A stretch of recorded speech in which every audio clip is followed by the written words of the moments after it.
You're listening to School Leadership Reimagined, episode number 28.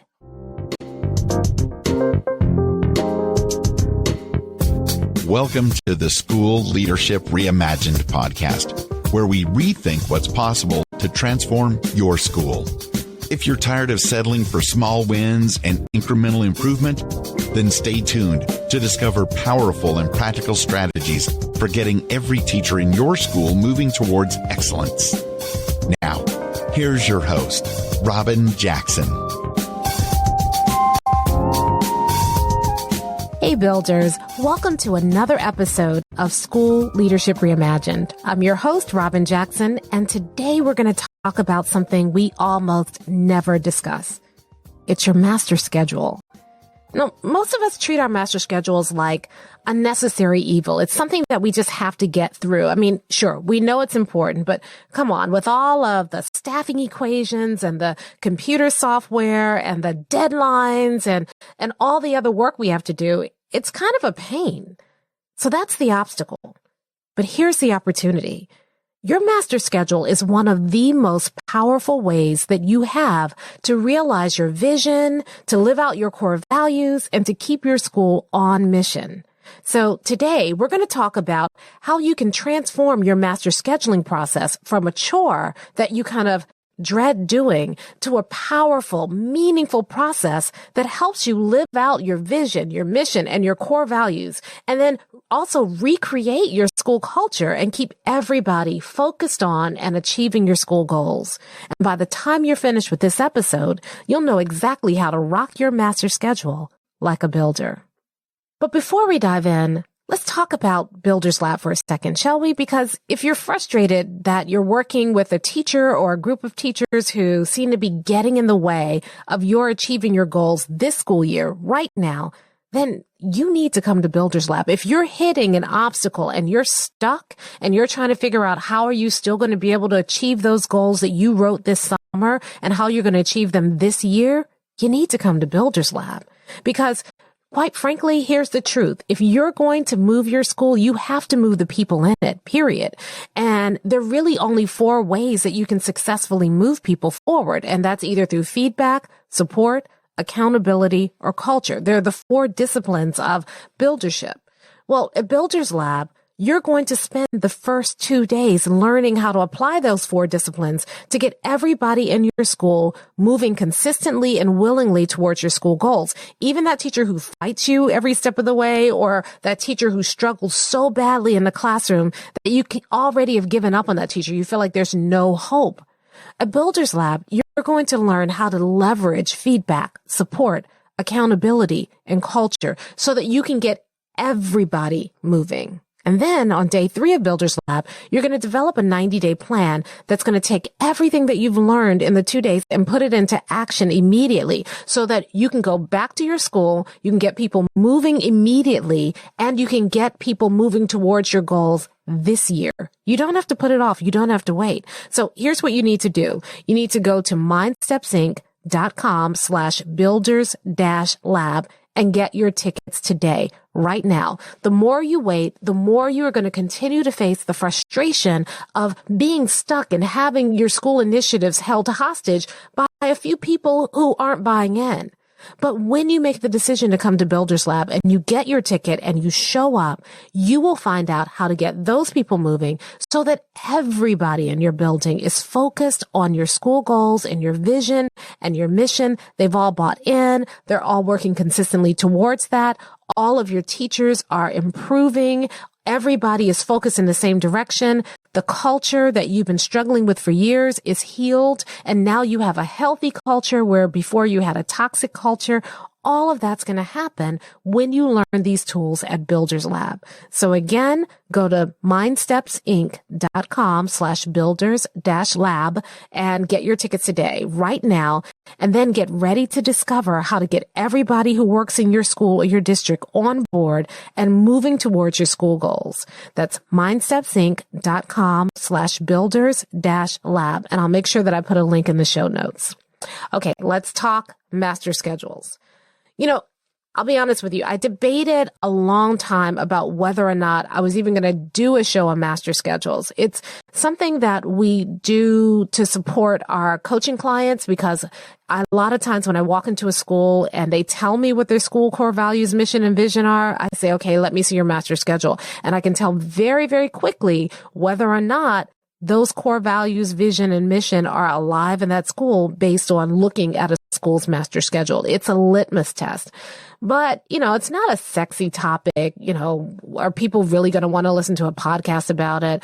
And, a lot of what we do with our clients is we help get everything in their school aligned. So we start out with their core values, their mission, and their vision. And then we look at all the aspects of their school culture and make sure that everything that they're doing is aligned with that. And so we have a very kind of step-by-step process we take them through for their, to help them with their whole master scheduling process. And originally I thought, well, maybe I'll do a podcast about that because it's really powerful, but it's really hard to translate into a podcast. And if you go through the steps in the process and you don't have a different kind of master scheduling mindset, then that process is not going to serve you very well. So what I decided to do today is instead of talking about the step-by-step, month-by-month activities that you need to be doing for your master schedule, I thought what I would do is I would share with you 3 big mindset shifts that we have to make around our master schedule in order to make that process more powerful and meaningful in our schools. So let's start with the first mindset shift, and that's this. Your master schedule is not created by one person. Your master schedule is crafted by an entire team. Now, what do I mean by that? You see, a lot of people assign the master schedule to a single person. You lock them in a room and they crank out the master schedule. And if you're that person, you have my biggest sympathies. Or principals take on the master schedule entirely by themselves and they squeeze it in when they have time. Very rarely is the master scheduling process seen as a team effort. And so I want to talk to you briefly about what I mean by a team effort. I'm not suggesting that you only have a master scheduling team where you have a master scheduler and a backup and maybe your, resource guidance counselor, your head guidance counselor. No, what I'm talking about with the master scheduling team is that you involve your entire leadership team in the master scheduling process, which means that you're going to include not just your master scheduler and your backup master scheduler and your head guidance counselor, but all of the guidance counselors in your school, if there's more than one, and all of your team leaders and or department chairs. They are all a part of that master scheduling conversation. What I used to do when I was the master scheduler is I would schedule a master scheduling retreat. I know it sounds superfluous, but hear me out. I would pay for subs for half a day and I would take people either off-site or we would go to the bowels of our school, into the forgotten recesses of our school and that room, and we'd lock the door and we pretend that we were away and we tell the main office we are not here. And for a half a day, we would sit down and we would hash out the guiding principles of our master schedule. That meant that as a team, we would revisit our core values, our vision, and our mission, and we would talk about what does that mean in terms of the kind of school that we are trying to build. We'd revisit the strategic plan that we created over the summer and start to say, is this still true? Now that we're halfway through the school year, what are things that need to be addressed? What are the issues that are coming up that we may not think about over the summer, but we need to be thinking about right now while we're in the midst of this work so that we can shape a master schedule that is more aligned with our core values, our mission, and our vision. And so that's how we did that process. And we also kind of hashed out a decision tree. So, a lot of times the math department would, make an impassioned case for why we need to have certain math classes at first period and that they needed to have the last period of the day off for planning. Or we might have the 6th grade team make an impassioned plea for why they needed the master schedule to look a certain way so that they could do more interdisciplinary lessons or whatever. Everybody had their own silos and their own agendas because it was based on what they were doing in the school. And if you don't have that meeting and you don't bring everybody to the table, those individual agendas begin to drive your master schedule, and they also drive people's satisfaction with your master schedule. People look at the master schedule and they determine this is a good or a bad schedule based only on their lens, their perspective. But when you have that master scheduling retreat where you get everybody around the table, then you can talk about everybody's perspective. You can hear out everybody. Everybody else can hear everybody else's perspective. And then you walk out of that meeting in agreement. These are the priorities for our master schedule this year. I remember the first year I did it, everybody came to the table with their individual, kind of needs and agendas. They were ready to make a case for it. And we walked out of that meeting with everybody agreed around how we were going to do the master schedule, that the master schedule was going to be driven by our core values, vision, and mission. So when I put out the first version of the master schedule to the team later on that year, people weren't, giving me the stink eye because their particular need wasn't fulfilled with my master schedule. They didn't get their first period off, or they have a class at this time when they know, when I know that that's, the time where they usually kind of, lag and really need coffee and, all the things that kind of normally drove their dissatisfaction. They weren't there anymore because it was very clear that the master schedule aligned with our vision, mission, and core values. And in fact, I could make that case for the master schedule. And even if people weren't personally excited about the master schedule, they could support it because they could see that alignment.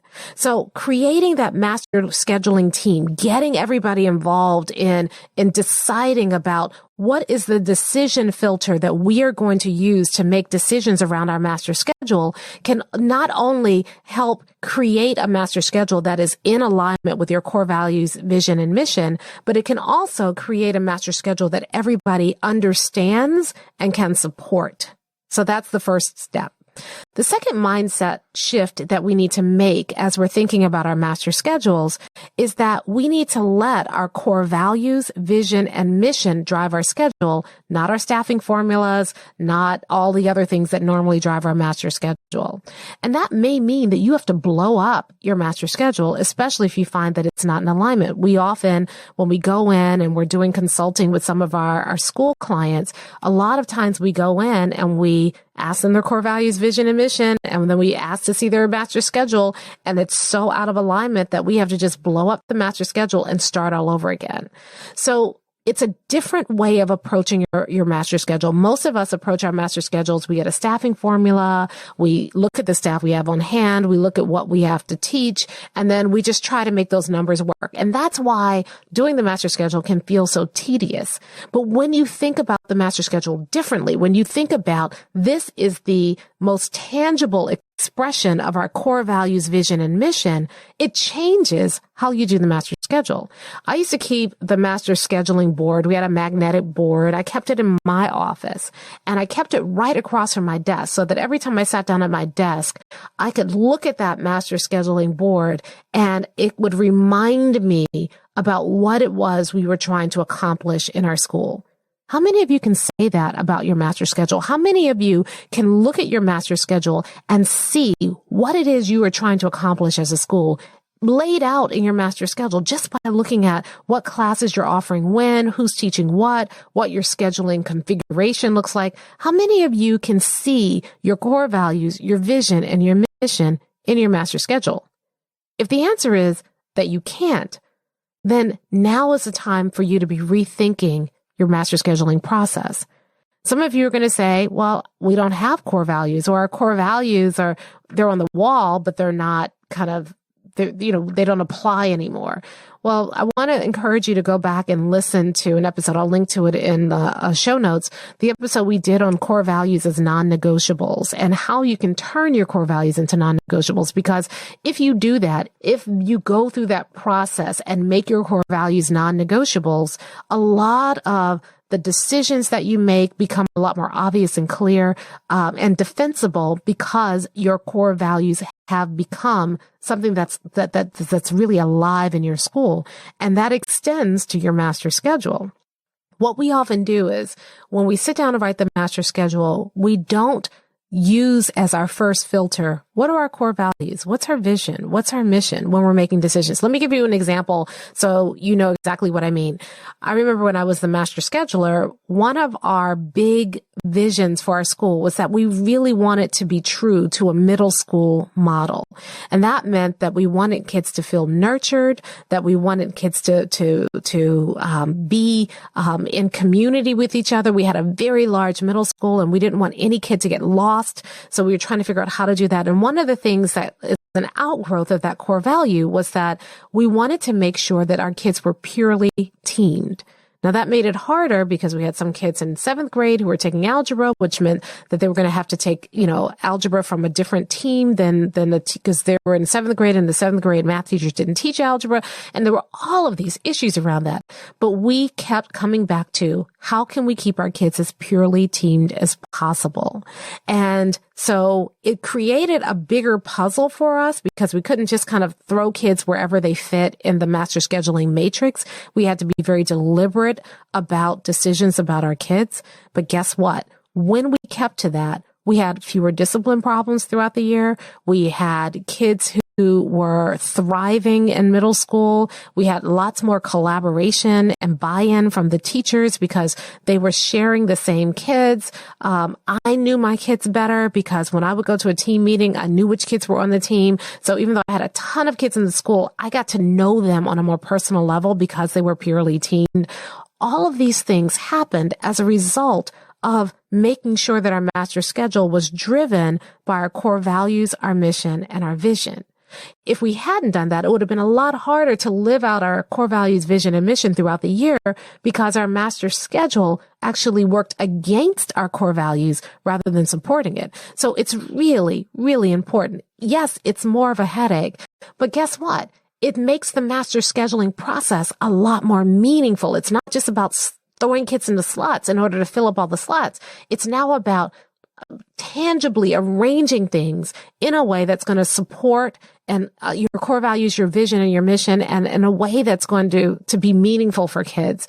And I'll tell you what, even though it made the master scheduling process a little bit more difficult because we had to make a lot more meaningful decisions, the guidance counselors and I were way more engaged in the process, and we still finished ahead of time because that system really kind of drove us to find solutions in our master schedule. In fact, the year that we started doing it this way, we were number one in a very large school district for getting in our master scheduling our master schedule into the central office and into the computer on time.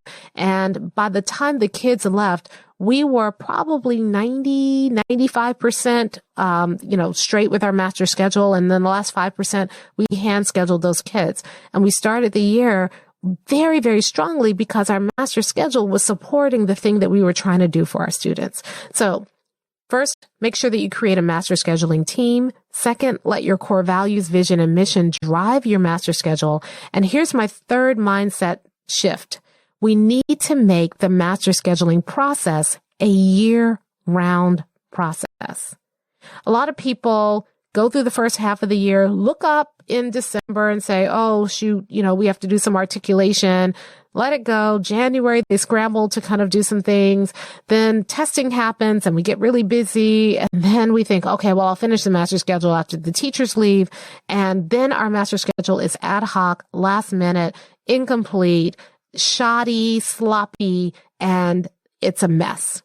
Instead, you need to be thinking about your master schedule as a year-long process. One of the things that we do with the schools that we consult in or coach in is that we give them a calendar breakdown so that every single month they know this is what we need to be doing to work on our master schedule for this month. So your master scheduling process doesn't begin and end. It is consistently happening all throughout the school year. I told you about how in my office, I kept the master schedule on the wall opposite of my desk. We didn't put it in the conference room somewhere. It was on my wall. And all year long, as we're working through the school year, we're seeing what needs to be tweaked on our master schedule, and I'm keeping a running list. So when we have that master master scheduling meeting sometime in the fall, usually in October or November, we already have a list of things that need to be tweaked with the master schedule, things that are working, things that we need to be doing more of, things that we need to be doing less of. And so we can get our master schedule in on time, which affects our staffing, which affects who we hire in the spring. You know, if your master schedule isn't at least partially completed by the time hiring season happens, then how do you know you're hiring the right people? Because you don't even know who you need yet. If your master schedule isn't at least partially completed before teachers leave, how can you give teachers a good clue about what they'll be teaching when they return so that teachers have the summer to really adjust and think about their students and come back and be ready to hit the ground running? If you don't have your master schedule at least mostly complete before kids leave, how do you know how to counsel kids and direct kids and prepare kids for the following year when you're not even sure what it is they're going to be taking? So it's a year-round process. It's not something that you can put off and do and just get out of the way. It is something you are constantly thinking about all throughout the year. It is something that you are working on specifically every single month, because you can't treat your master schedule like a task that needs to be done. You have to treat it like an integral part of your strategic planning process.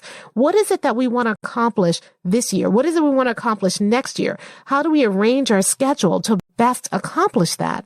By the time you sit down and develop your strategic plan in the summer, you've already completed your master schedule. And so you're constrained by the decisions that you made the year before. And that's really, really backwards. What you want to do is, if your master schedule is a constant part of the conversation and it's a constant part of the process, when you make strategic plans, your strategic planning piece doesn't just start in the summer. It started the year before, during the school year, while you were still thinking about your master schedule. You created a master schedule that was directly aligned with and that directly supports the strategic plan you have for the year. We do them backwards. We do the master schedule during the school year. We do the strategic plan after the master schedule is already complete. And then we're constrained by that. Why wouldn't we start strategic planning as a part of the master scheduling process so that we can create a schedule that supports the goals that we're trying to reach for our school? And I guess that's the point of this whole season, really. I mean, you know, a lot of obstacles that we currently face in our schools can be fixed with a master schedule. The decisions that you make right now regarding your master schedule will determine what you do next year and how well you do it.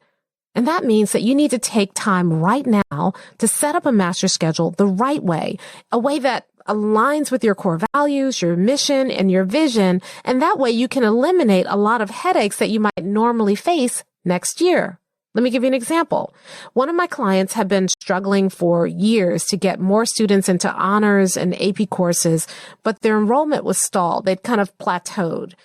And when we looked at the master schedule, we found that the way that the honors and AP courses were scheduled, students could only take one or maybe two courses per year. And the reason was that all the honors classes and all the AP courses were scheduled during the same periods in the day, meaning that if a student took like AP literature, for example, they couldn't take AP calculus because that course was taught at the same time as AP lit, and there was only one section of AP calculus. So what we did is we made a few simple tweaks to the master schedule, and immediately after we did that, AP and honors enrollment went up. I mean, it was dramatic and immediate, and it was simple as looking at the master schedule and making tweaks. Let me give you another example. So another one of my clients struggled to get teachers to do reteaching and retesting. They thought it was important, and the teachers actually thought it was important too, but they couldn't find enough time in the school day to make it happen. I mean, logistically, it was just so hard. And so they were left with, you know, they could either do it before school or after school or not do it at all. So we went in and we looked at their master schedule, and we found an extra 30 minutes in the day that was taken up with other stuff that didn't really matter, that wasn't in alignment with their core values, vision, and mission. We took that time, grouped it together, created a new master schedule, and that way teachers had an extra 30 minutes during the school day to reteach and reassess without giving up their lunchtime, without working with kids before school and after school.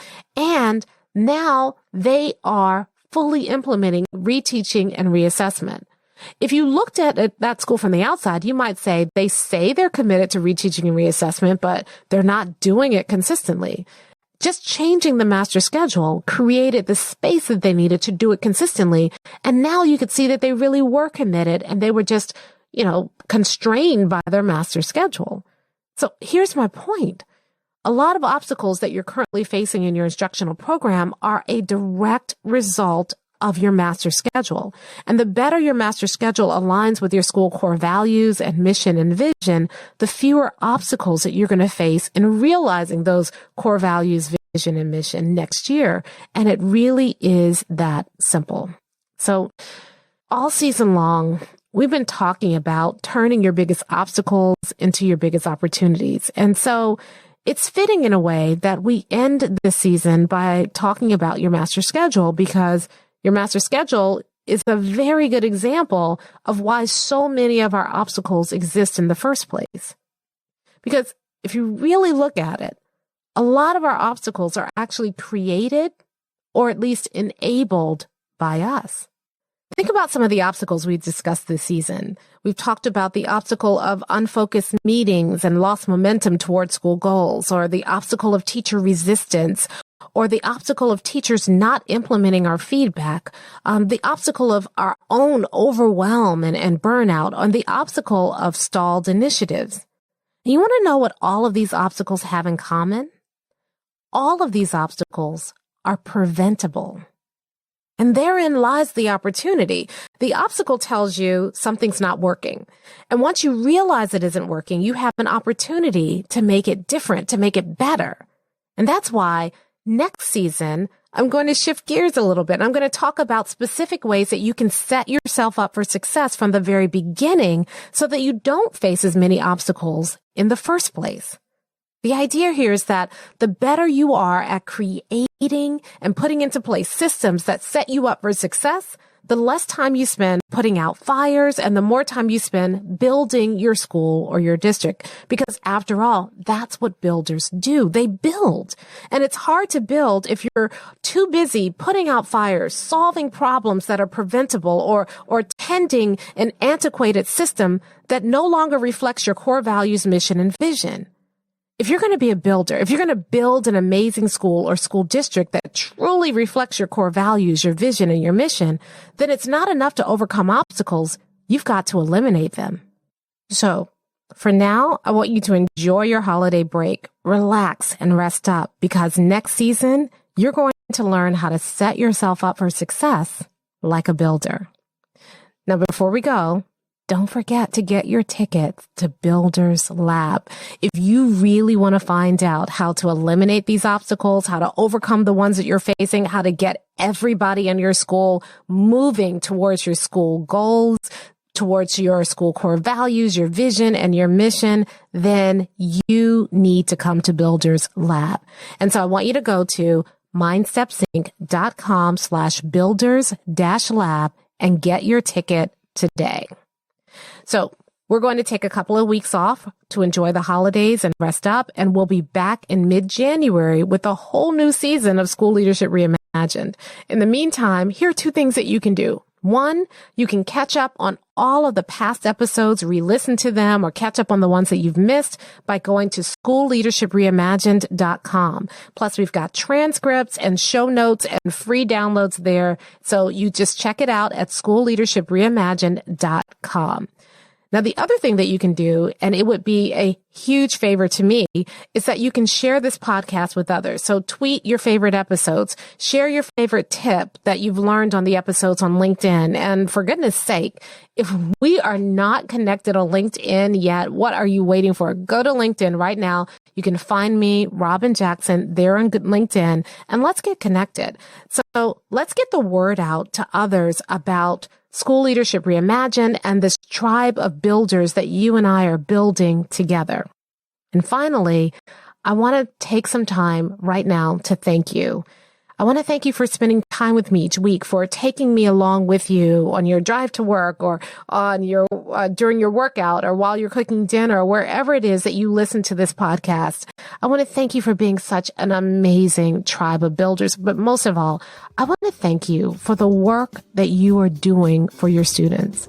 It's important, and we need more builders in the world. So thank you for that. Now, go out there and enjoy your break like a builder. Thank you for listening to the School Leadership Reimagined podcast. For show notes and free downloads, visit schoolleadershipreimagined.com. School Leadership Reimagined is brought to you by Mindsteps, Inc., where we build master teachers.